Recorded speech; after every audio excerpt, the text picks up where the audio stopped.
I always thought marriage meant gaining a second family. When I married Claire, I believed I was stepping into love that extended beyond us, her parents, her brother, her tight-knit family that welcomed me with warm smiles and promises of loyalty. But smiles fade and promises break. What I didn't realize was that behind every embrace was a silent calculation. At first, everything seemed perfect. Sunday dinners at her parents' house, holidays filled with laughter, late-night phone calls with her brother, Eric, who treated me like a best friend. Her mom, Diane, hugged me so tightly when we got engaged that I almost cried. They made me believe I belonged. But belonging has a cost. It started small. A subtle comment here, a look there. Diane would ask Claire, "Are you sure he's the right one?" whenever she thought I wasn't listening. Eric would joke about how I wasn't ambitious enough compared to the men in their family. Claire brushed it off as harmless. "That's just how they are," she'd say. I told myself not to mind. Love was bigger than their doubts. But doubts, like cracks in a wall, spread when left alone. After our first anniversary, Claire began to change. She was more distant, less affectionate. I blamed work stress, long nights at the hospital where she worked as a nurse. But then I noticed how often she stayed late when her schedule showed otherwise. I noticed how her phone turned face down on the table. I noticed how she laughed harder at Eric's texts than at my jokes. One night, I couldn't hold it in. "Claire, is there someone else?" Her face froze. For a second, I thought she'd break down and confess. But instead, she lashed out. "How dare you accuse me? You're paranoid. My family was right about you. You're insecure." That word, insecure, burned. It sounded rehearsed, as if she'd already had that conversation with them. The weeks that followed became unbearable. I found myself iced out of family gatherings. Invitations stopped coming. When I showed up once unannounced, the laughter inside their house died the second I walked through the door. Diane's smile looked carved from stone. Eric wouldn't even shake my hand. Claire sat silently, eyes glued to her plate, refusing to meet my gaze. The truth finally broke me one evening when my friend Mark, who worked at the same hospital, called me. His voice was hesitant. "I don't know how to say this, but I saw Claire. She wasn't working late. She was with a doctor from her unit. They were, well, it was obvious." I drove to her parents' house, my chest caving in, my knuckles white on the steering wheel. I walked in without knocking. Claire was there, so was the doctor, and they weren't alone. Diane and Eric sat comfortably, as if they were hosting him. I remember the words spilling out of me. "So this is it? You all knew." Diane didn't even flinch. "She deserves better, David. You were never enough for her. We told her from the start." Her words sliced through me sharper than Claire's silence, because silence meant guilt, but her mother's voice meant cruelty. Eric smirked. "At least now she's with someone who can actually give her a future." I looked at Claire, begging her with my eyes to say something, anything, but she stayed quiet, her hand resting on the doctor's knee like I'd already been erased.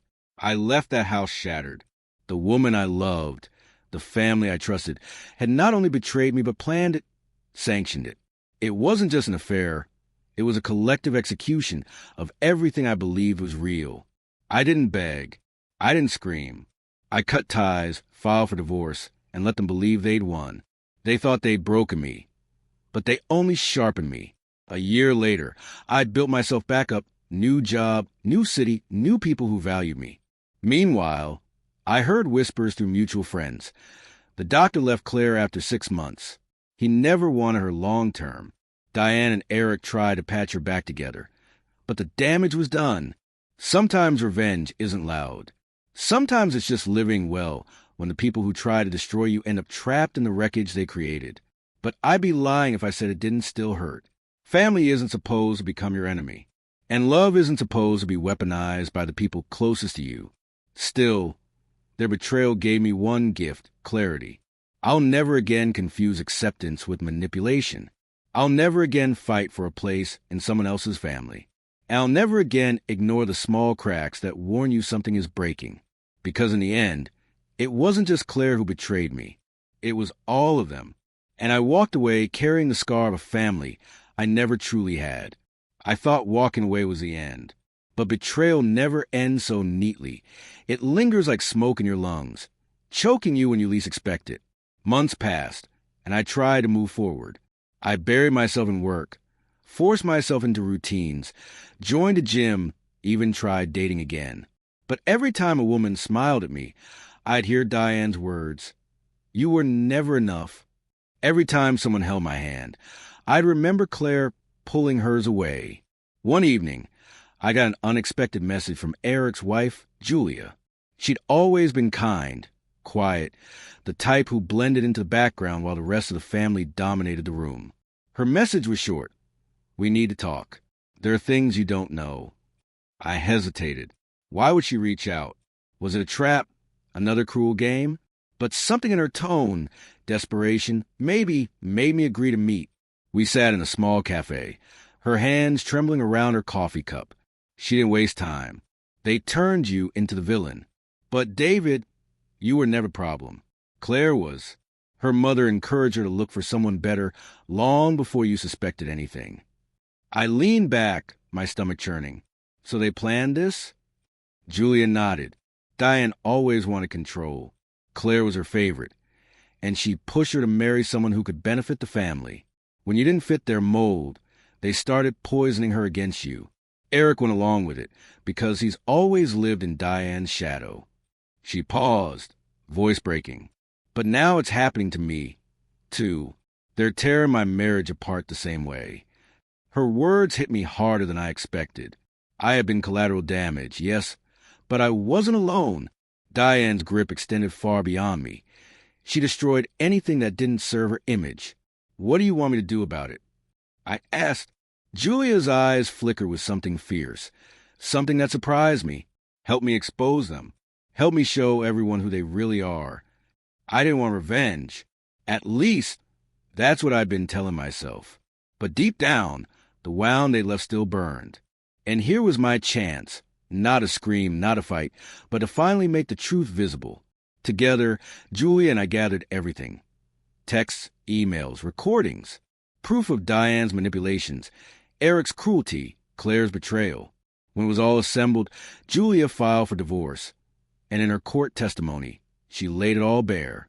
Every ugly word, every cruel plot, every family secret Diane thought she'd buried. The courtroom wasn't loud. It was quiet. Deadly quiet, the kind where truth cuts sharper than anger. I sat in the back, watching Diane's composure unravel, Claire's face crumple, Eric's arrogance dissolve. When it was over, Julia walked out lighter, free.